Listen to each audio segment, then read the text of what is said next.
누가복음 4장입니다.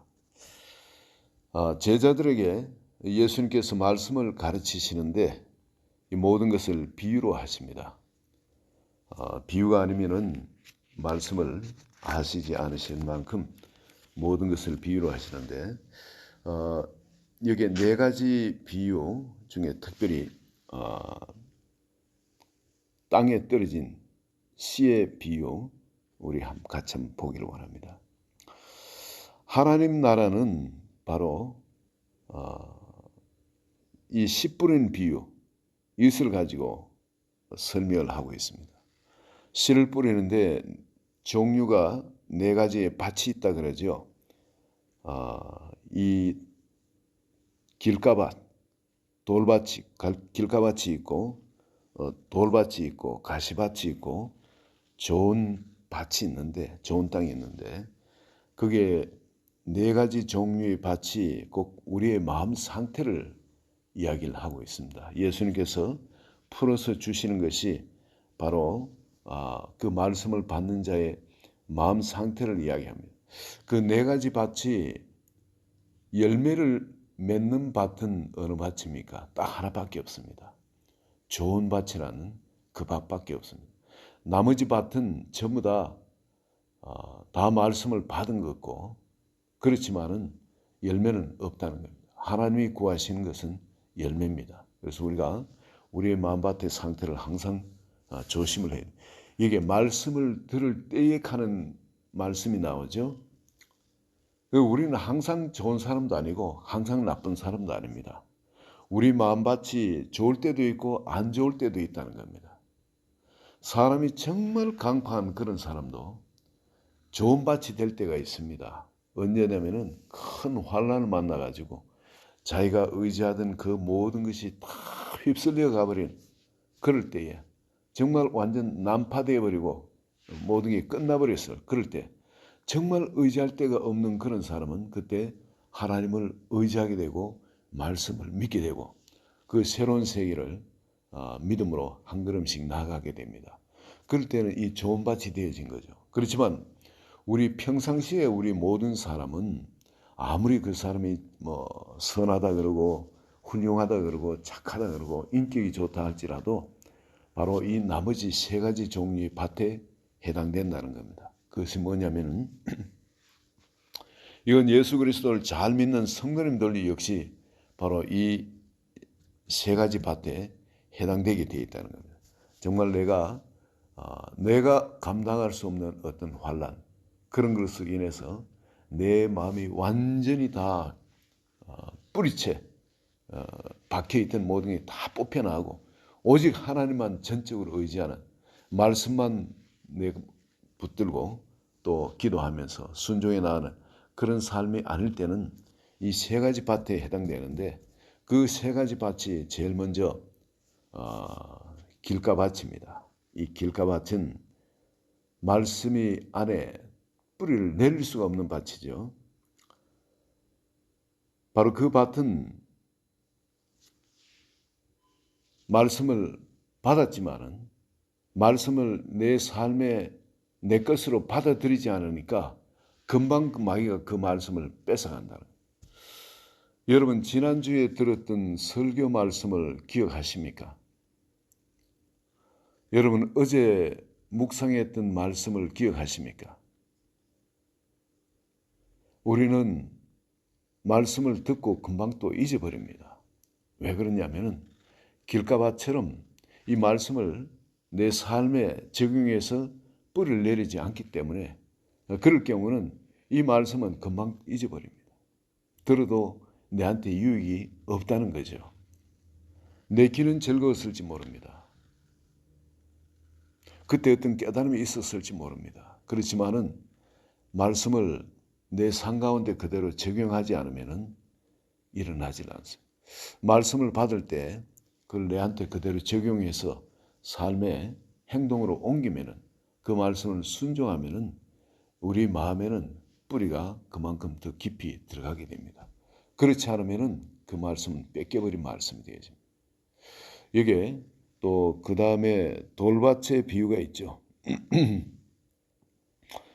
돌밭은 말씀을 들을 때에 즉시 기쁨으로 받습니다.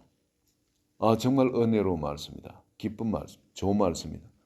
그리고 그 말씀을 기쁨으로 받지만은 내한테 환란이 오거나 또 핍박이나 박해가 오면은 넘어져 버린다.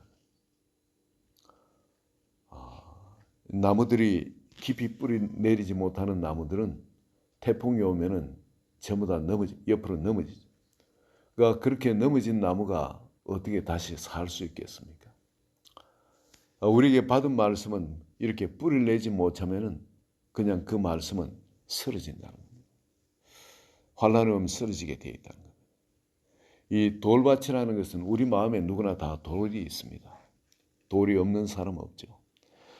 내가 길가밭이 갈아엎어졌다 할지만은 그 갈아엎어진 그 밭에 갈아엎기도 돌밭은 갈아엎기도 어렵죠. 그렇지만 갈아엎어졌다 할지라도 여전히 돌을 제하지 않으면은 말씀이 떨어지더라도 그 돌을 밑으로 뚫고 들어가지 못한다. 이스라엘에는 바로 이런 밭들이 많습니다. 위에 흙이 있는데 흙이 얕아요. 흙이층이. 그래서 뿌리를 잠깐 내리지만은 깊이 내리질 못하는 겁니다. 밑엔 바위처럼 큰 돌이 있어가지고 그걸 뚫고 들어가질 못하는 겁니다. 우리의 이론이나 우리의 경험이나 또 우리가 가지고 있는 이런 지식들 또 바로 우리 자아죠. 우리 자아가 이 말씀이 우리 마음에 뿌리를 내리고 우리 새로운 인격으로 자라는 것을 막는다는 겁니다. 그리고 또 어떤 사람은 하나님의 말씀을 참 은혜롭게 또 믿음으로 잘 받아들입니다. 그래서 뿌리도 내려요. 그리고 또한 모양도 잘 갖춥니다. 교회에서 정말 1등 집사님으로 혹은 장로님으로 모든 것이 모양이 잘 갖춰집니다.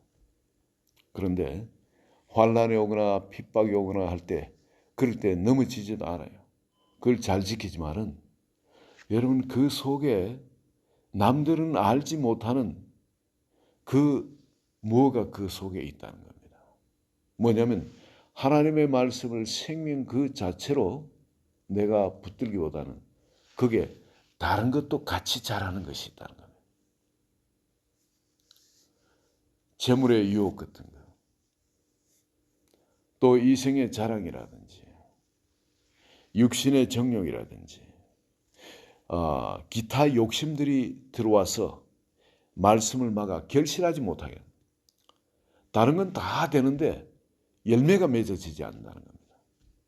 우리 마음 속에 여러분 이거 굉장히 조심해야 될 말씀입니다. 우리 마음 속에 탐심이 있으면은 열매를 맺지 못한다. 우리 마음 속에 어떤 내 이름을 내고자 하는 그런 마음들, 이생의 자랑들 말이죠. 그리고 또한 육신의 어떤 정욕들, 그런 것들을 내 마음속에 그대로 품고 있으면은 이 말씀이 내 속에 하나님 나라를 이루지 못한다는 겁니다. 열매가 맺어지지 않는다는 겁니다. 모든 게 다 똑같은데요. 너무나 모양은 참 좋은데 이게 신앙생활을 하면서 우리 마음을 항상 주님을 바라보고 또 삶의 이것저것 순종해 나가지만은 여러분 마음을 가만히 감찰해 보시기 바랍니다. 우리 마음 속에 그래도 아직까지 내한테 뭔가 남아있는 것이 있다면 돈에 대한 욕심, 하나님보다 돈을 더 의지하는 그런 것들 한번 여러분 내 수중에 한 100억 정도만 있다면 한번 생각해 보시기 바랍니다.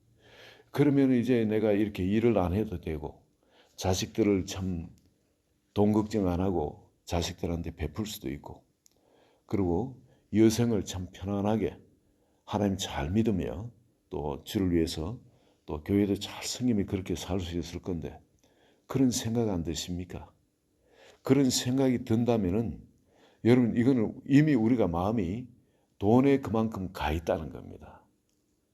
하나님이 나한테 그런 절대적인 의지가 되어야 되지 돈이 얼만큼 있으면 그래 될 거라는 그런 생각, 그 생각이 하나님보다 더 중심에 와 있다면 이미 이게 성경이 말하는 세상의 그 재물의 유혹 이게 이미 우리 속에 들어와 있는 겁니다.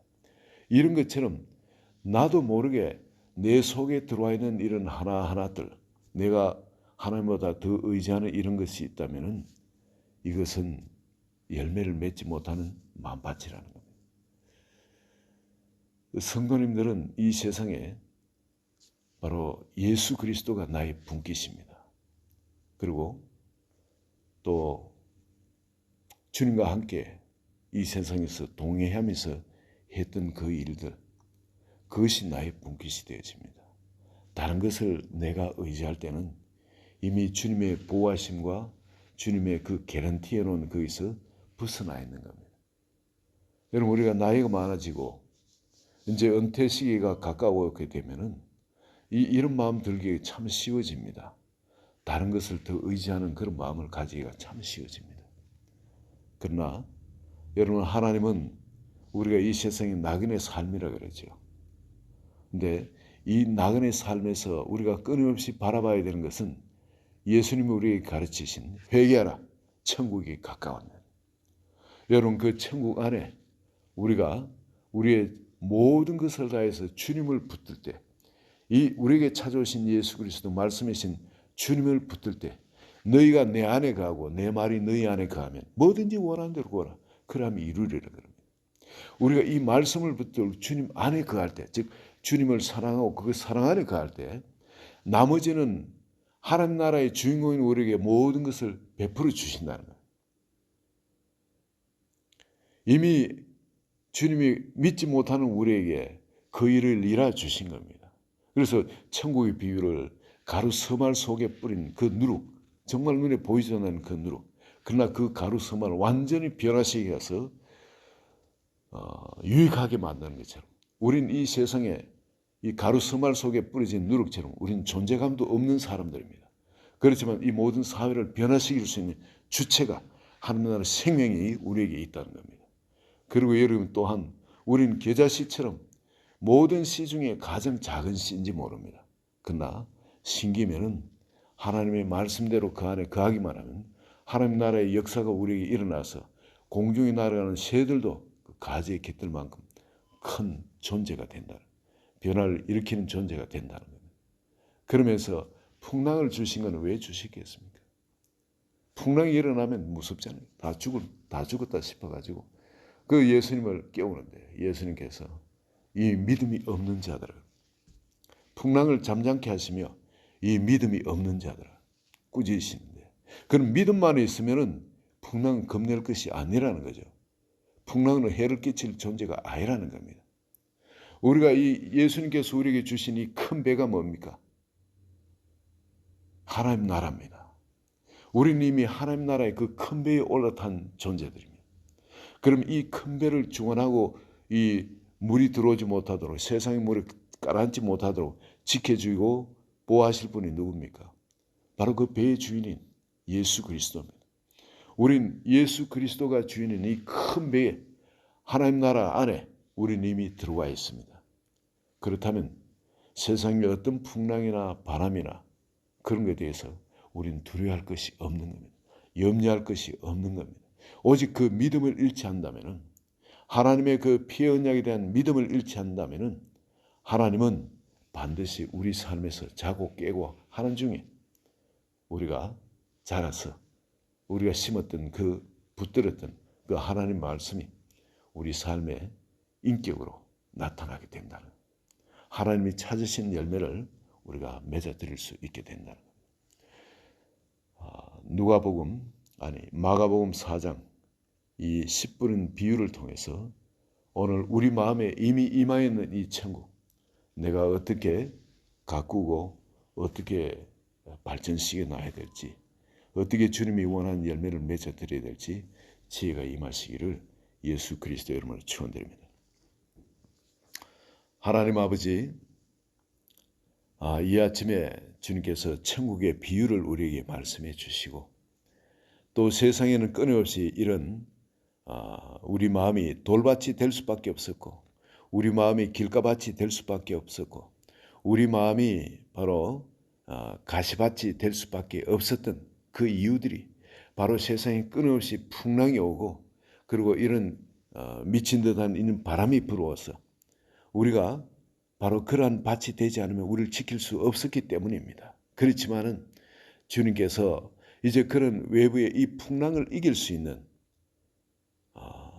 주님의 임재, 하나님의 그 하나님 나라, 그리고 우리에게 실어서 이 말씀들이 와 있는 것을 감사합니다. 이제 세상을 바라보고 세상에 어떻게 파도를 잘 헤쳐나갈까? 우리 옛날 지혜를 의지하는 것이 아니라 주님을 전적으로 의지하고 이제 죽으면 죽으라. 그 일사각오로 주의 말씀을 붙들고 그 말씀을 순종해 나가며 열매 맺는 우리가 되도록 성령께서 오늘 이 아침에도 역사해 주소서. 예수 그리스도의 이름으로 기도합니다. 아멘.